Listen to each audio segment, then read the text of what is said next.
На шумной террасе престижного ресторана в центре города, где собирались бизнесмены, туристы и творческая элита, работала официантка по имени Лейша.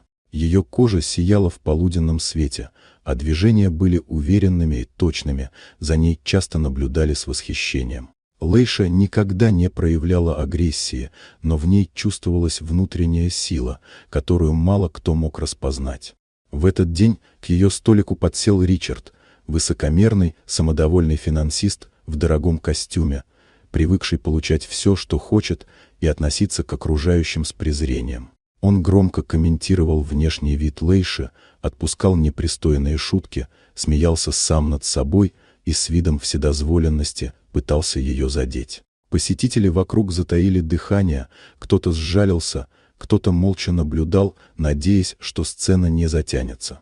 Ричард сделал свою последнюю ошибку. Он потянулся к ней рукой с ухмылкой, думая, что все сойдет ему с рук, как всегда. Но он не знал главного.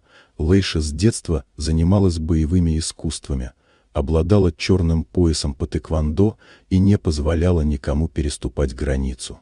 Мгновение, и ее нога, выстрелившая с точностью молнии, достигла цели. Каблук мягкой уличной обуви вонзился в лицо Ричарда с такой мощью, что он отлетел назад, едва не сбив стул. Все произошло так быстро, что никто не успел вмешаться. Его дорогой костюм и уверенность в себе оказались бессильны перед мастерством и достоинством. Лейша выпрямилась, поправила форму, подняла поднос с земли и спокойно ушла внутрь.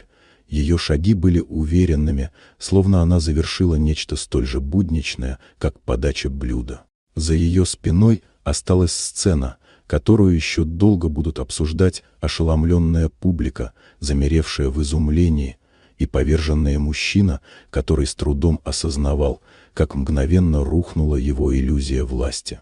Он больше никогда не посмеет унижать женщин, потому что в тот момент понял, что далеко не все склонят голову перед деньгами и статусом. Особенно такие, как Лейша, кто может поставить точку одним ударом, холодным, точным и абсолютно справедливым.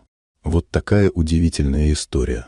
Дорогие друзья, если вам понравилось видео, поставьте лайк, а также подписывайтесь на канал, впереди еще много интересного.